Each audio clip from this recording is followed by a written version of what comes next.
Hello everyone. In this video, I will show you how to get multiple apps on iPhone. Let's dive right in.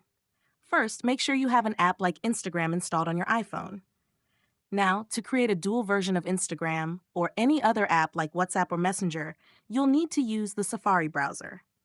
Open your Safari browser and search for the app you want to make a dual version of. For example, type Instagram into the search bar. Then search for it. Press and hold the first official link, then click on Open in New tab. Once you're on the login page of the app, look for the share icon at the bottom of the screen. It's the icon with a box and an upward pointing arrow in the middle of the toolbar. Scroll down and tap on Add to Home Screen. Now, rename the app to whatever you like. You could call it Instagram 2 or any other name that helps you differentiate it from the original app. After renaming it, tap Add. Head back to your home screen, and you'll see the dual version of the app ready to use. And that's how you get multiple apps on iPhone. If you found this video helpful, don't forget to hit that like button and subscribe to our channel for more handy iPhone tips. Thanks for watching, and see you in the next one.